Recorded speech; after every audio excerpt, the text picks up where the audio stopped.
principe de ces ateliers citoyens, c'est de faire dialoguer ensemble des groupes de citoyens français avec des chefs d'entreprise. Aujourd'hui, on est à Reims. En même temps, il y en a un qui se passe à Lille, il y en a qui se passe dans toutes les régions. Les thèmes qui étaient débattus sont des thèmes très intéressants pour qui a envie de se projeter. Donc le partage de la valeur, le respect de l'environnement, l'employabilité sont des thèmes absolument majeurs. Il y a plein de choses à améliorer dans le monde du travail et c'est en faisant des réunions comme ça qu'on apprendra à développer des changements. Je trouve cette démarche très positive. Je pense qu'on doit absolument poursuivre le rapprochement des entreprises, de l'économie en général, des Français. Et nous devons jouer notre rôle.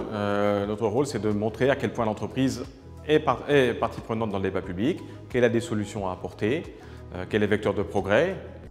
Évidemment que pour moi, l'entreprise elle a son rôle à jouer sur tout un tas de sujets sociétaux.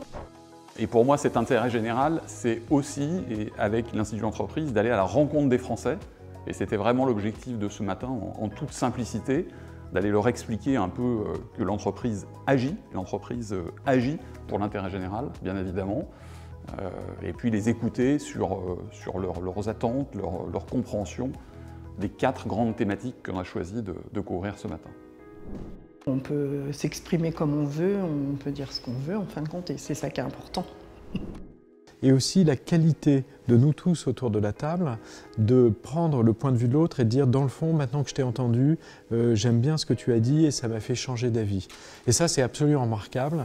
Il arrive assez peu sur les plateaux de télévision que ceux qui débattent au milieu du débat disent « maintenant que vous avez exprimé votre idée, je pense que vous avez raison et ma conception n'était pas la bonne ». Ce que je retiens de l'échange avec le dirigeant, déjà il était très ouvert à la conversation, même si on a parfois posé des questions qui étaient un peu tabou entre guillemets. Et ça m'a permis également de voir que les entreprises étaient très engagées. J'ai trouvé beaucoup de responsabilité dans leur questionnement et je trouve que c'est très positif pour la suite. On a l'impression d'être un peu en... Je ne voudrais pas non plus paraître un peu prétentieux, mais co-constructeur d'un programme, d'une vision de la société qui touche à la fois l'entreprise et son environnement. J'en retiens que, ce n'est pas forcément une surprise, mais que l'entreprise est finalement bien vue, bien perçue. Je crois qu'il y a eu quand même au fil des années une amélioration de la perception des entreprises, qui ne sont pas, pour prendre un lieu commun, un lieu d'exploitation, mais au contraire, un lieu d'épanouissement, d'enrichissement, de vie collective et de propositions dans le débat public. Il apporte une vision qu'on n'a jamais, celle du DG d'un groupe. Les Français qui viennent ne ménagent pas les entreprises.